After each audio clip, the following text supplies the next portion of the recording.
reconhecimento ao trabalho do meu colega, professor aqui de Direito Econômico, Alessandro Ottaviani, porque ele tem organizado esses eventos que ele mesmo mencionou. São eventos difíceis, inovadores, que resgatam a história ou mostram a história que está sendo feita, e é um trabalho árduo de organização. Eu sei que eu organizo alguns também, mas ele tem sido incansável nisso. E lotar um auditório como esse não é tarefa simples, né? Fiz questão de tirar algumas fotos para que ele mesmo relembre quantas pessoas estavam aqui presentes. Então, parabéns, meu amigo professor Alessandro Ottaviani, sou aqui professor do Direito Econômico também, e a minha tarefa principal é apresentar o nosso querido colega professor Carlos Sávio, professor de Ciência Política da Universidade Federal Fluminense, que tem toda uma trajetória intelectual de estudar a ciência política com ênfase ao pensamento brasileiro contemporâneo. É um prazer recebê-lo, professor, é um prazer ver todos aqui presentes. E eu passo então a palavra a esse professor adjunto da Federal Fluminense de Ciência Política, doutor e mestre em Ciência Política, doutor pela USP, mestre também pela USP e também pela Federal Fluminense, né, em Comunicação. Professor, seja muito bem-vindo, obrigado. Vamos então acompanhar suas ideias. Obrigado, professor Zé Maria. Bom dia a todos. Eu vou, na primeira parte, falar de forma sumária e pontual a respeito da biografia do professor Mangabeira. Na segunda parte, a sua obra intelectual. E na terceira parte, a mais longa, o Brasil, que é, na verdade, sua grande paixão.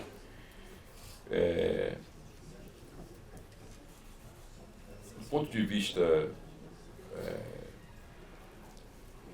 da estrutura do pensamento do professor Mangabeira, eu vou dividir a fala em três grandes momentos,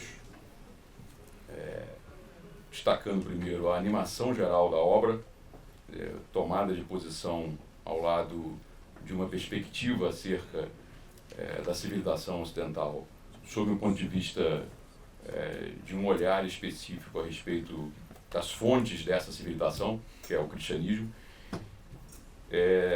Depois, no segundo momento, a tradução desta tomada de posição na construção e desenvolvimento da sua obra, destacando as ideias centrais desse percurso.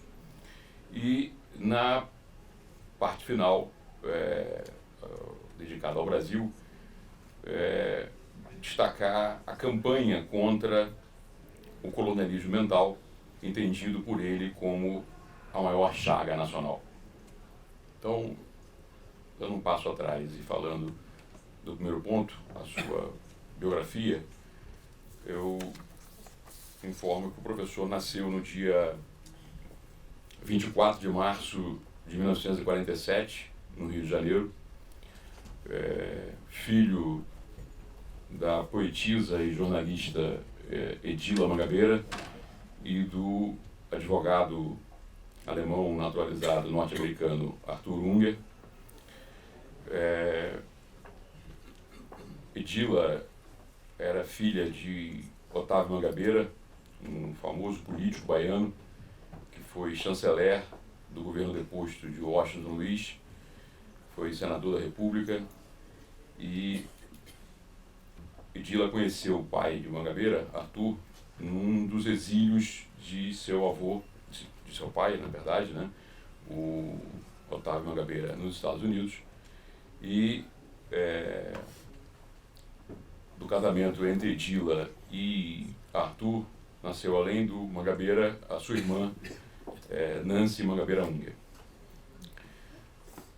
Aos 2 anos de idade, Mangabeira e sua família retornaram para os Estados Unidos. E lá ele ficou até os 12 anos de idade, morando em Nova York. Aos 12 anos, com o falecimento de seu pai, ele retorna com a família, a mãe e a irmã, para o Brasil e estuda no Rio de Janeiro, no Colégio Santo Inácio, onde se forma e depois vai para a antiga Faculdade Nacional de Direito, hoje o FRJ. Em seguida, o professor Mangabeira regressa aos Estados Unidos para iniciar estudos de pós-graduação na Universidade de Harvard. Lá, rapidamente, é convidado a se tornar professor e, em seguida, publica suas duas primeiras obras, que vão causar certa notoriedade no ambiente intelectual norte-americano: Conhecimento e Política e o Direito na Sociedade Moderna, que são suas obras mais acadêmicas e, por assim dizer, convencionais. Em seguida, nessa caminhada acadêmica, o professor Mangabeira se casa com a também professora Tamara Lotian, e com ela tem 4 filhos: Gabriel, Francisco, Tomás e Otávia. Após um período de consolidação de sua vida acadêmica nos Estados Unidos, passa, final da década de 70, a vir permanentemente ao Brasil e se engajar na vida pública brasileira. Seu primeiro engajamento na abertura do regime militar se dá numa atividade junto ao partido de oposição à ditadura à época, o MDB, e ele, junto ao Ulisses Guimarães, passa a chefiar a assessoria do MDB. E, nessa condição, formula o primeiro grande plano, por assim dizer, estratégico de ação desse partido na abertura política brasileira. Em seguida, ele, descontente com os rumos que o MDB toma, se junta, se alia a outra grande liderança da política brasileira, que ele havia conhecido em 1977, em seu exílio nos Estados Unidos, que foi Leonel Brizola. E com o Brizola caminha até as eleições de 1994, quando, a partir daí, em 1995, ele se junta ao Ciro Gomes, que há pouco fez uma fala aqui, e desde então vem na vida pública brasileira trabalhando por uma alternativa, né, ao que tem sido definido por ele como o leitmotiv da política brasileira, que é uma política baseada na ideia de compensação e não de transformação. Ele luta, portanto, desde sua ação final da década de 70 por, as palavras dele, um novo modelo de desenvolvimento no país. Então, do ponto de vista biográfico, é uma biografia ainda em progresso, né? Ele conclui essa fase com a entrada no governo Lula como ministro de Assuntos Estratégicos, atua nesse ministério por 2 anos, de 2007 a 2009, e retorna a esse mesmo cargo no governo Dilma em 2015. Então, do ponto de vista biográfico, esses são os marcos principais da biografia do professor Mangabeira e de seu engajamento no mundo. Passando para o segundo ponto da minha intervenção, que é a obra intelectual do Mangabeira, eu destacaria como escopo geral, principais momentos dessa obra, dois marcos principais. É uma obra que se inicia procurando fazer uma contextualização crítica do contexto de ideias políticas, filosóficas, morais da modernidade, e se desenvolve na construção de um conjunto de ideias próprias, originais, de um pensamento em filosofia e teoria social e política, que procura responder de forma ativa e original aos diagnósticos que foram feitos nessa primeira parte de sua obra, em que contextualiza e discute os principais problemas do pensamento moderno e contemporâneo. As duas obras desse momento inicial de contextualização são, como eu fiz referência no início, Conhecimento e Política, que foi publicado originalmente em 1975, e O Direito na Sociedade Moderna, que foi publicado em 1976. São obras em que o estilo que veio a vigorar na escrita e na abordagem do professor Mangabeira ainda não estavam completamente desenvolvidos. As obras posteriores, especialmente a partir daquele que eu considero o seu principal livro, sua principal obra, que vai mais ao cerne do seu pensamento, que é o livro Paixão, um ensaio sobre a personalidade.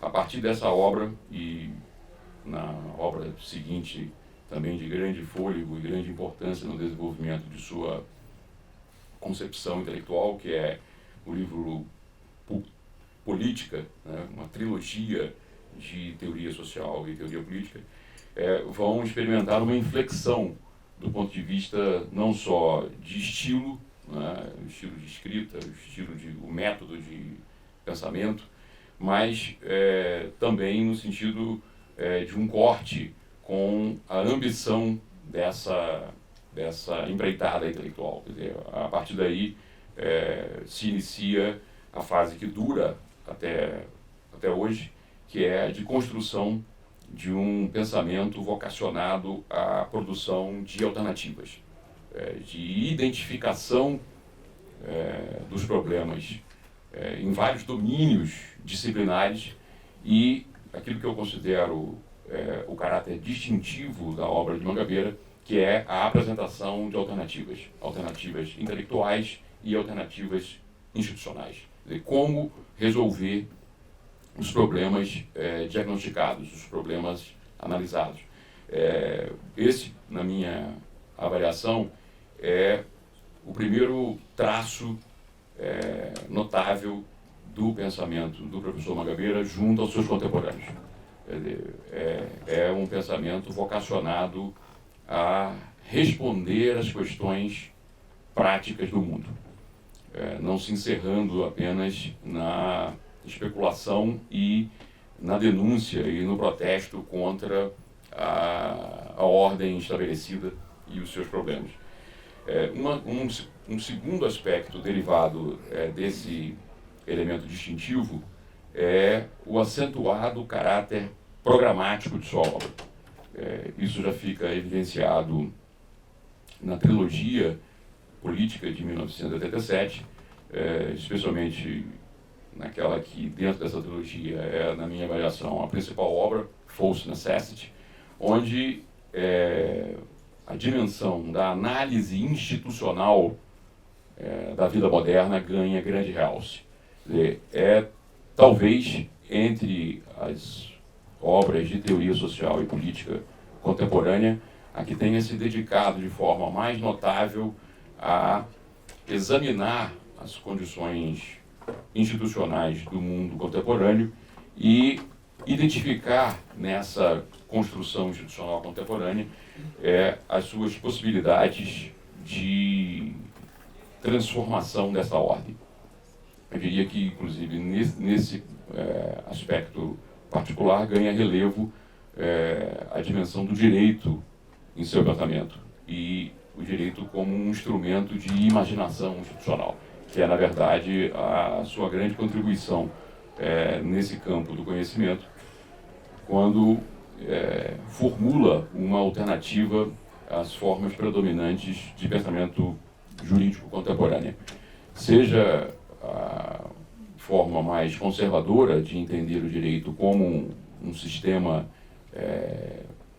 de organização dos pactos nacionais de poder, seja a forma característica que o direito, tido como progressista, assumiu a partir de meados do século passado, criticado pelo professor Mangabeira, com a ideia de uma racionalização retrospectiva por meio de imaginar políticas públicas que possam incrementalmente redimir os problemas enfrentados pela sociedade.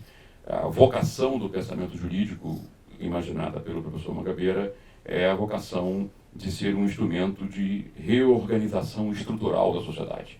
E, portanto, o papel do método da imaginação institucional, por meio do mapeamento extensivo das formas de organização institucional dos vários domínios da vida social, é o eixo de sua análise do direito.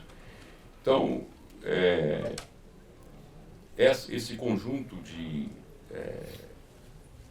ideias que foram se desenvolvendo ao longo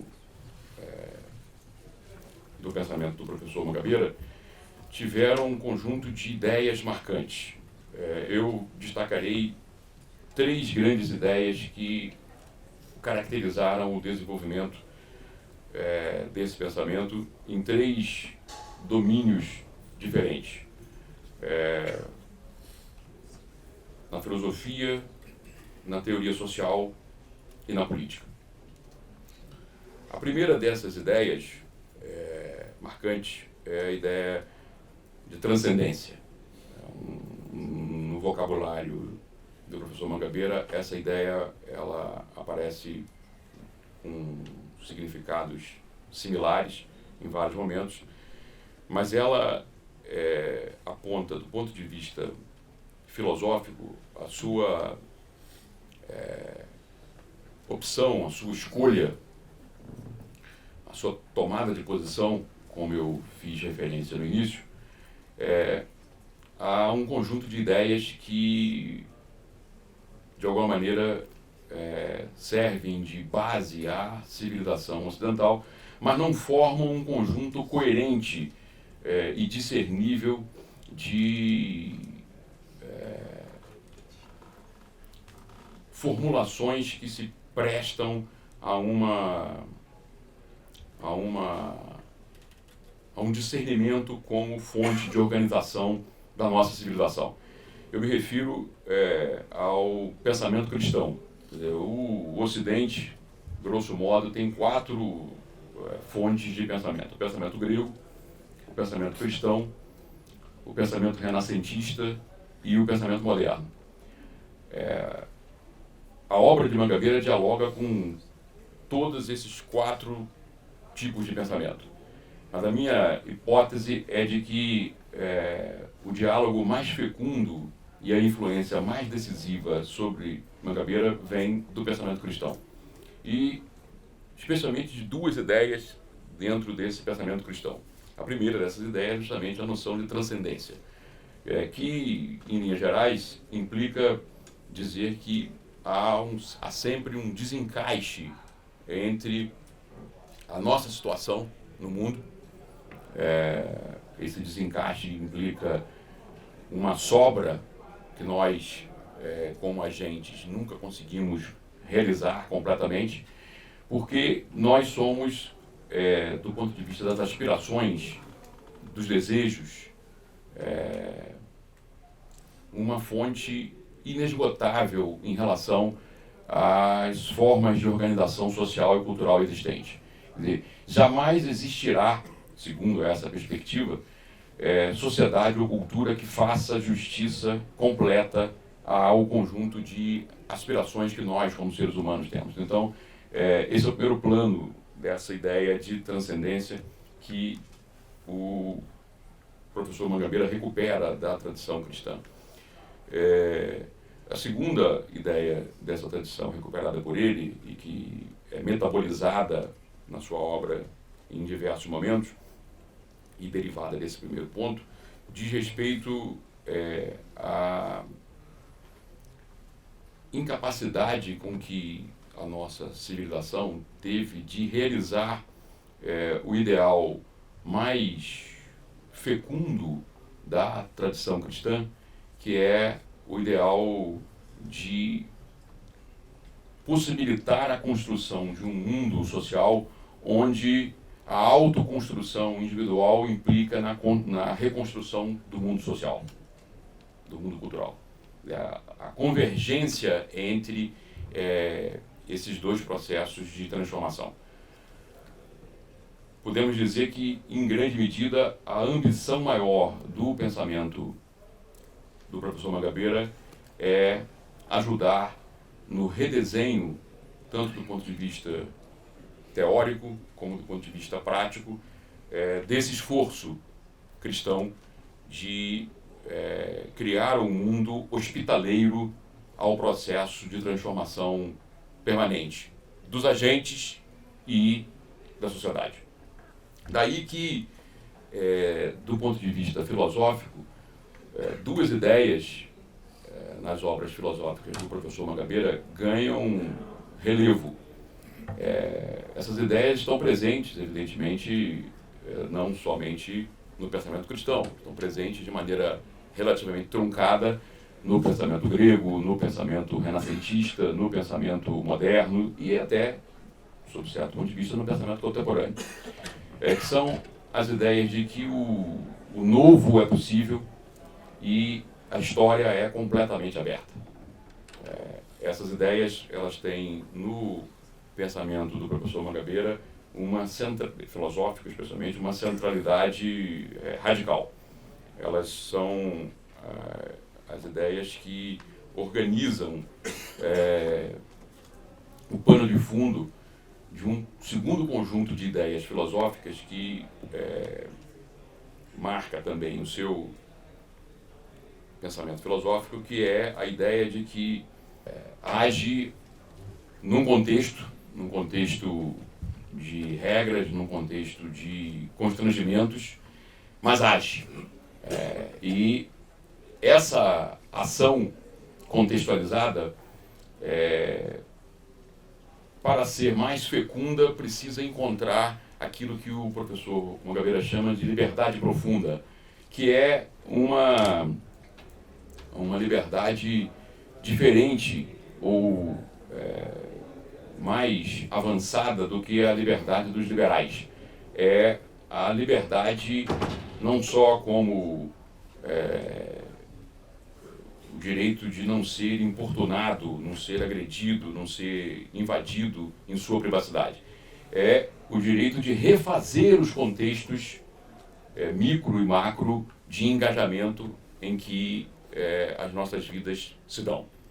Então eu diria que esses são as ideias marcantes do ponto de vista de sua filosofia.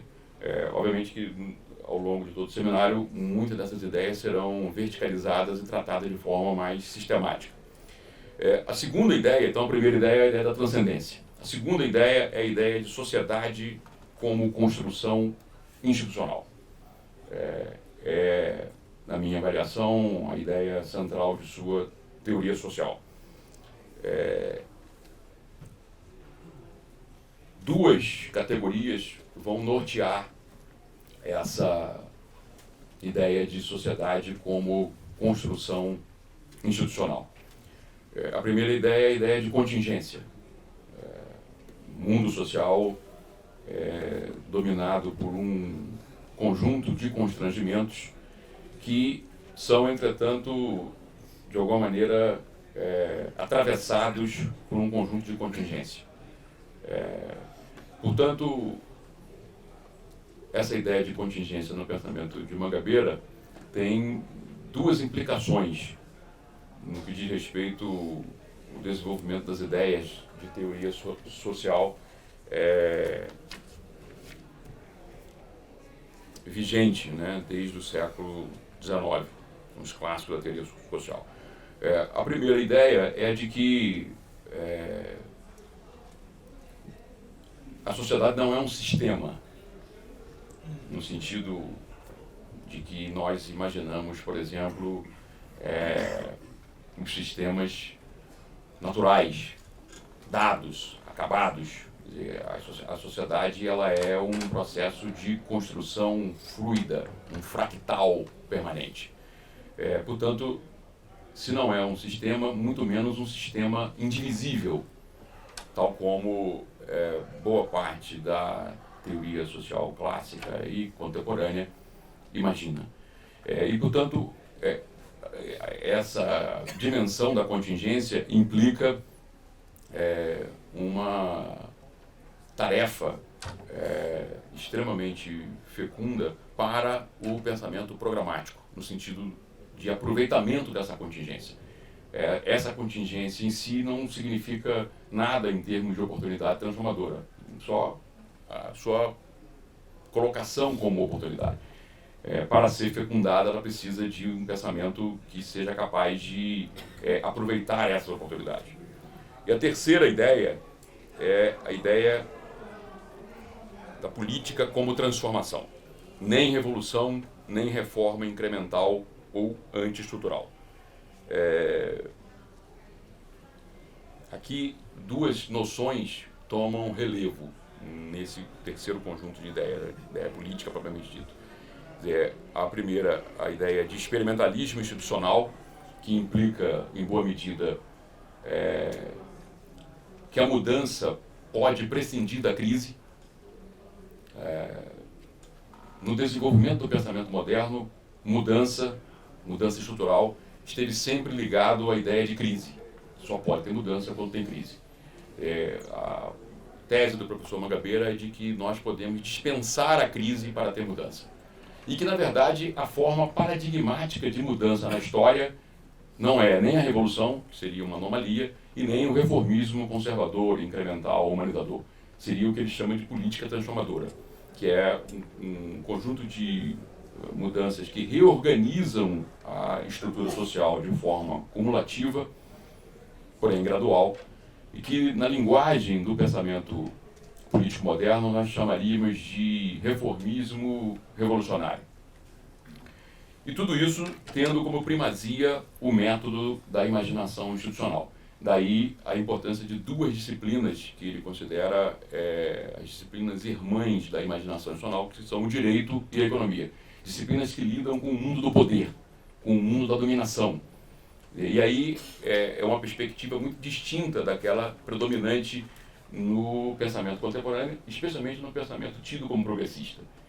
O pensamento progressista toma o poder e a dominação de forma unilateral e geralmente como algo negativo. Na perspectiva do professor Mangabeira, é o oposto. Poder e dominação são fenômenos que podem ter uma dimensão positiva e transformadora. Tomemos, só a título de comparação rápida, dois autores que são muito celebrados e conhecidos contemporaneamente e que, nesse sentido, são a antípoda do professor Mangabeira. Na teoria social, Pierre Bourdieu, e na filosofia, Michel Foucault. Eles têm compreensão completamente distinta dessas dimensões. E eu já estou com o tempo esgotado, mas, enfim, rapidamente, para não deixar aquela que eu gostaria que fosse a parte mais ampla da fala, e vai ser a mais curta, que é o Brasil.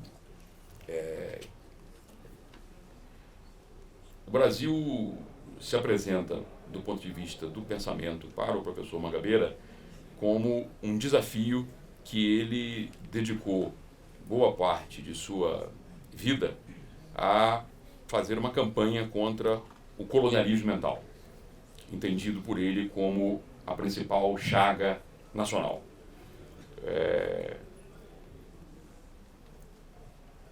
Para que possamos compreender essa crítica que o professor Mangabeira faz ao Brasil como sendo profundamente marcado pelo colonialismo mental, é importante destacar rapidamente três tradições que marcam o pensamento político e social brasileiro.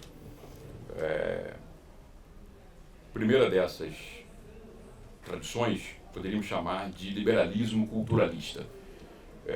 O liberalismo culturalista tem duas perspectivas, bifronte, tem uma perspectiva psicossocial e uma perspectiva institucional.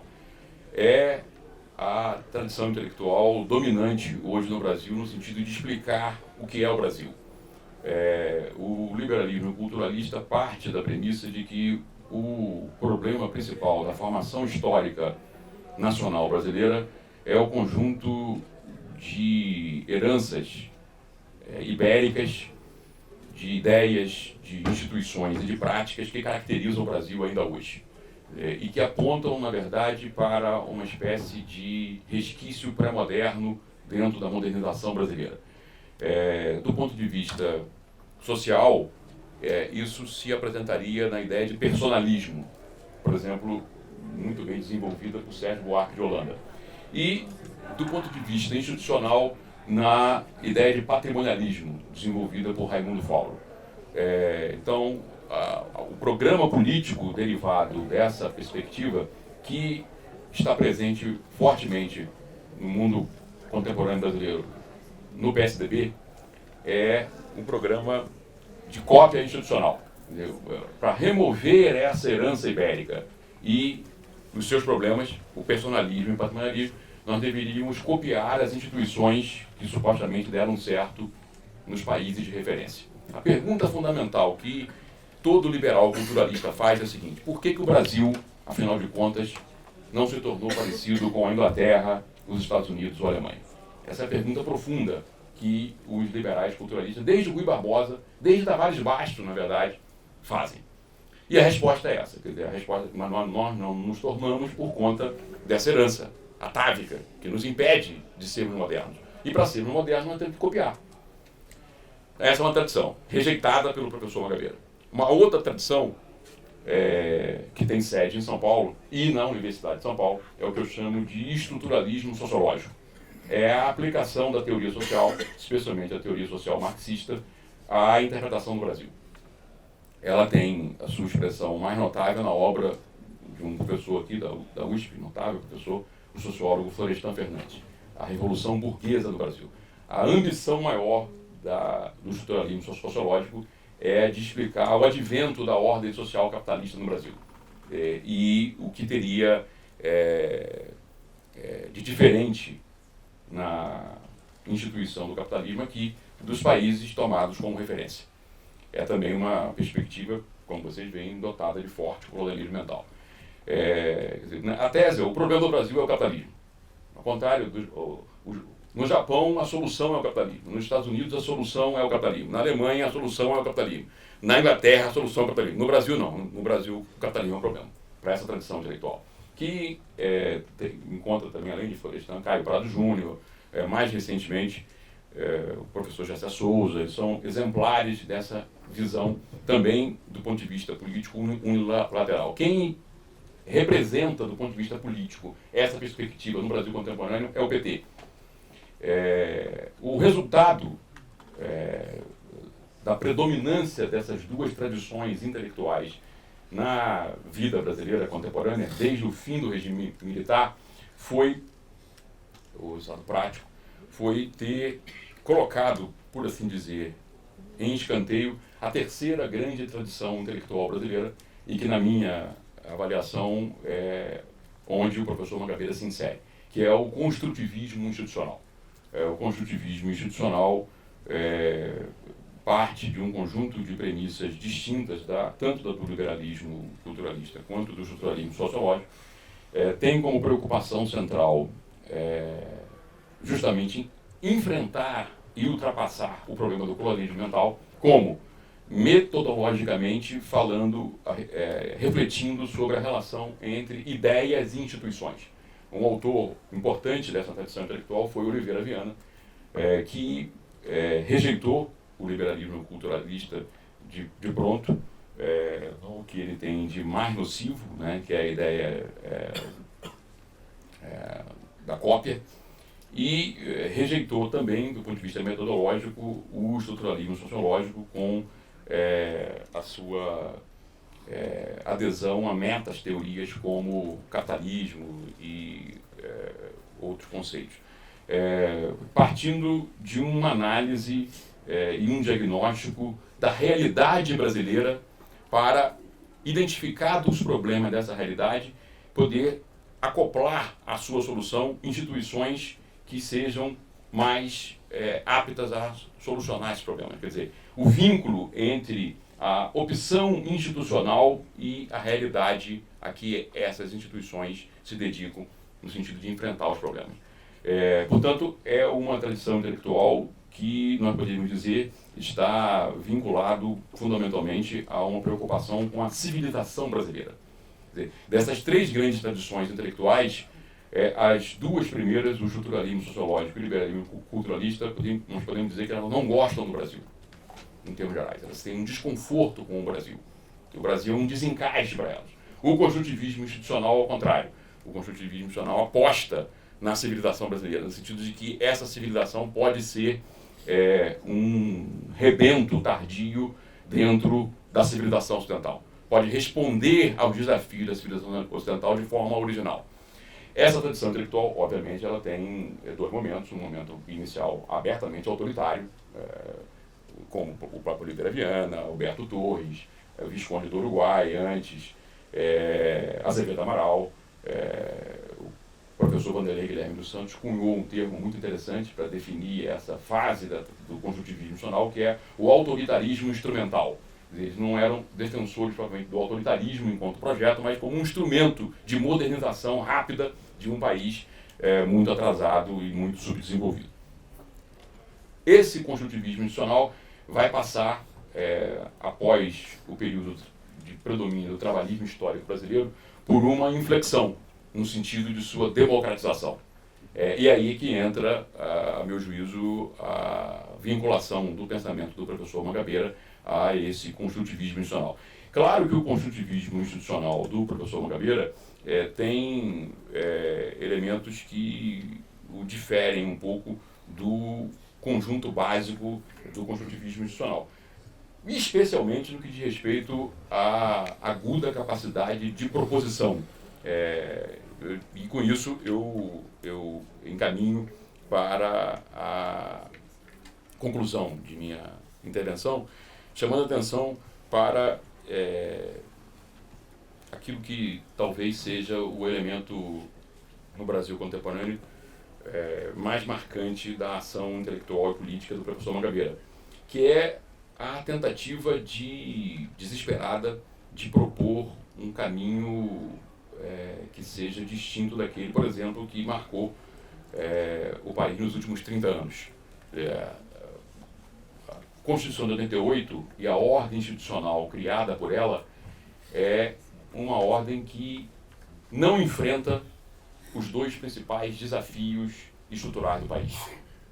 O primeiro desafio é o desafio do rentismo e o segundo desafio é o desafio do corporativismo. É uma ordem institucional que aceita essa estrutura dominada pelo rentismo e pelo corporativismo e tenta humanizar, por meio de políticas sociais compensatórias, a grande massa que fica excluída dessa festa condominial dominada pelo rentismo e pelo corporativismo. E que, na perspectiva do professor Mangabeira, esse acerto plutocrático brasileiro se encerra e expressa naquilo que são as palavras dele, na serpente de duas cabeças, que são o PSDB e PT. E que, portanto, toda a luta intelectual e política dele é para matar essa serpente. Como? Matá-la no sentido de fazer com que o Brasil possa se reconciliar com o projeto que o professor Mangabeira tem para o país, que é o de casar a pujança e a ternura, que são os distintivos mais característicos do Brasil, segundo ele, numa forma de organização social, política e cultural que dê à civilização ocidental e à sua influência cristã um novo capítulo. Obrigado.